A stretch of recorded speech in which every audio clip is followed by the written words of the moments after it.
কি গো শোনো, এতদিন পর শ্বশুরবাড়ি যাচ্ছ, তার মানে এই নয় যে যখন যা দেবে হাঁ করে হাসির মতো গিলে নেবে। একটু রয়ে সই খেও। ঠিক আছে, আমি খাবো না, যা দেবে সব তোমাকে দিয়ে দেবো। আমি একবারও সেটা বলিনি। এই মানা, আসছে আমরা, তোরা সাবধানে থাকিস। এই চম্পা, ঠিক করে খাওয়া দাওয়া করে নিস, ঘরদের পরিষ্কার করে রাখিস। ঠিক আছে কাকিমা। তোমরাও সাবধানে যেও, আর মামার বাড়ি পৌঁছে অবশ্যই আমাকে একটা ফোন করে দিও। হ্যাঁ আর শোন, বলছি কেউ যদি জিজ্ঞেস করে আমরা কোথায় গেছি তাহলে বলবি জানি না, ঠিক আছে? বলবি মা বলে যায়নি, কারণ দেখ একই করোনা বাইরে, আর যদি কেউ জানে আমরা অত দূর গেছি এখন তাহলে অন্যরকম কথা বলবে, বুঝলি তো?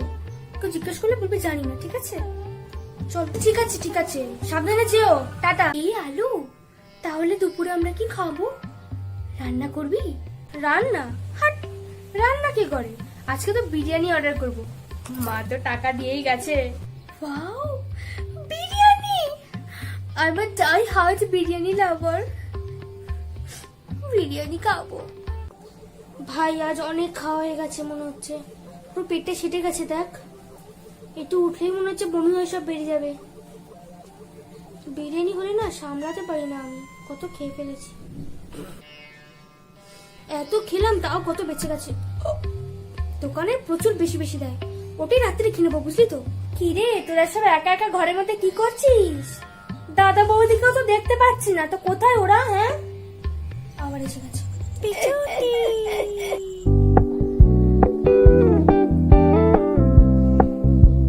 হ্যাঁ কাকিমা বলো। সকালবেলা তো দেখলাম ছাদে কাপড় মেলতে গিয়ে দাদা বৌদি গাড়ি বুক করে কোথায় একটা যাচ্ছে, তাই করোনার সময় কোথায় গেল রে? হ্যাঁ, এত কাছে থাকি তাও আজকাল কিছুই জানতে পারছি না। ও মা বাবা আমাকে তো বলে যায়নি কোথায় গেছে, মানে আমি জানি না কোথায় গেছে। এই আলু, জানি না কি রে? কাকি মা ওনারা মানে আঙ্কেল আর আন্টি আলুর মামার বাড়ি গেছে, মানে আঙ্কেলের শ্বশুর বাড়ি আর আন্টির বাপের বাড়ি। এত কথা বলিস কেন? চুপ করে থাকতে পারিস না? ও জানে না গো কাকিমা, ও এমনি গেস করছে, মানে এই করোনার সময় এত দূরে কি করে যাবে বলো? আমি জানি না কোথায় গেছে, মানে ও জানি না কোথায় গেছে। সরি আলু। ও বাপের বাড়ি গেছে, সে যেখানে যা। বলছি তোরা দুপুরে খেয়ে নিয়েছিস তো নাকি? না খেলে আবার আমাকেই তো দিতে হবে, তাই না? আমরা কাকিমা, আমরা তো বিরিয়ানি খেয়ে। চুপ কর না মা, একটু চুপ কর, আমিও কথা বলতে পারি, আমাকে একটু কথা বলতে দে। আসলে আমাদের তো সেই কখন খাওয়া হয়ে গেছে, ভাত তরকারি কিচ্ছু নেই। আর তোরা খেলে আবার ভাত বসাতে হবে, গ্যাস জ্বালতে হবে, কত কষ্ট বলতো। তোরা খেয়ে নিয়েছিস তো? টেল মি বেবি, কি খাবে, কতটা খাবে? চলো করে পুচু খেয়ে নিলে বল, খাবো না, তাহলে আর আমাকে বসাতে হয় না। আসলে ওইটুকানি ভাত বসাবো তো, বেশি হলে আবার আমাদের খাবার লোক নেই, একটুও নষ্ট করতে পারবো না। একটু নষ্ট করলে সেটা ফেলে দিতে হবে, বুঝলি তো? এত দাম দিয়ে কিনা চাল, আমাদের আবার কেউ পান্তা ভাত খাই না আমরা, তাই নষ্ট হয়ে যাবে। খাবি কি ঠিক করে বল এখন থেকেই? খাবি না তো? খেয়ে নিয়েছিস কি তোরা? না কাকিমা, খাবো না আমরা, মানে আমরা দুজন মিলে রান্না করে খেয়ে বাসন মেজে তুলে রেখে দিয়েছি, কিছু করতে হবে না তোমাকে আর। বাঁচলাম বাবা। বেবি কি খেতে চাও বলো, যা খেতে চাইবে আমাকে বলবে। ব্রেকআপ হলেও এখনো আমার মন ধন তন সব তোমার।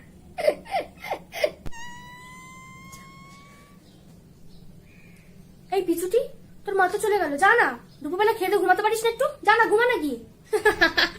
হ্যাঁ, তারপর ওইটা বলে সেই পুজোর সময় সপ্তমীর দিন কি লাইন আসে, লাইনের মধ্যে সেদিন তো আমিও ছিলাম, কি চাতা ছিল। হ্যাঁ রে, তার সন্ধ্যাবেলা কিছু খেয়ে নিয়েছিস তো? না খেলে আবার আমাকে তো দিতে হবে, তাই না? আবার এসে গেছে।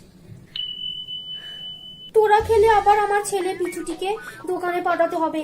একে বাইরে তো করোনা, কি যে হবে, এই বিপদে বাইরে পাঠাবো আমার ছেলেটাকে। তোরা খাবি? না খেলে বলে দে, খাবি নাকি তোরা আবার? না গো কাকিমা, লাগবে না, আমি চা করেছিলাম, আমরা দুজন চায় বিস্কুট ডুবিয়ে ভিজিয়ে একদম খেয়ে নিয়েছি। না মানে এই একটু আগে সন্ধ্যেবেলা আমরা সব চপ, মুড়ি, পেঁয়াজি, বেগুনি, ভেজিটেবিল চপ, সিঙ্গারা সব খেলাম। তোরা খাবি জানলে তোদের জন্য একটু বাঁচিয়ে রাখতাম, এখন তো আর নেই, সব খেয়ে ফেলেছি। এই আলু দিচ্ছে যখন ফ্রিজে রেখে দে না, নিয়ে আমি পরে খেয়ে নেব। না গো কাকিমা, তুমি যাও, কোনো সমস্যা নেই আমাদের। ঠিক আছে, আমি তাহলে আসছি। হ্যাঁ, একা একা আছিস, সাবধানে থাকিস দুজনে। আসছি, আমাকে আবার রাতের রান্না করতে হবে। এ জম্পা, খাওয়া তো হয়ে গেছে, আর রাত্রি হয়ে গেছে অনেক, 10টা বাজে। তো লাইটটা অফ করে দিই, দাও, তারপর সিনেমা দেখবো শেষে। ঠিক আছে, লাইটটা অফ করে দিচ্ছি আমি তাহলে। হ্যাঁ রে, তোরা সব ঘর অন্ধকার করে কি করছিস রে? অন্ধকারে কিছু তো দেখতে পাচ্ছি না, একটু আলোটা জ্বাল না। ও বাবা, আবার এসে গেছে, একটু শান্তি দেবে না আমাদেরকে মহিলাটা, দূর।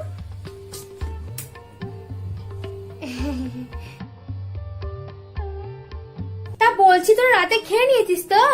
না খেলে আমাকে আবার রুটি করতে হবে। বেবি, তুই শুধু একবার বলো, আমি এখানেই থেকে যাবো রাত্রিবেলা, আর শান্তনিকে আমাদের বাড়িতে বাড়ি যাবো। হেব্বি খেলা হবে। আসলে আমাদের না রাতে রুটি তরকারি মিষ্টি জল সবই খাওয়া হয়ে গেছে। তবে তোরা চাইলে আমি আবার করে দিতে পারি, কিন্তু আগে থেকে ঠিক করে বল, খাবি তো? নষ্ট করবি না তো? আমাদের আবার বাসি রুটি খাওয়ার লোক নেই, তাই না? তো খাবি কিনা এখন থেকে ঠিক করে বলে দে, না খেলে বলতে পারিস, কোনো অসুবিধা নেই। খাবি তো বল, নাকি খেয়ে নিয়েছিস? না খেলে বলে দে। ও কাকিমা, বিচ্ছুটি কাকিমা গো, আমরা খাবো। আমার জন্য 10টা লুচি, ওর জন্য 10টা লুচি করে তো প্লিজ।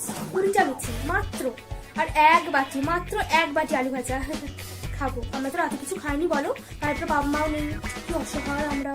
যা করে আনো, আমরা বসে আছি। সত্যি সত্যি খাবি নাকি? না খেলে বলে দে, নাহলে এতগুলো লুচি তোদের নামে তৈরি করবো, আবার খাবি না। আমাদের আবার কেউ বাসি লুচি খায় না। ঠিক করে বলছিস তো? না না কাকিমা, কিচ্ছু বাসি হবে না, আমরাই 20টা লুচি খেয়ে নেবো। যাও না প্লিজ, করো না গো, খুব খিদে পেয়েছে গো, খুব খিদে পেয়েছে।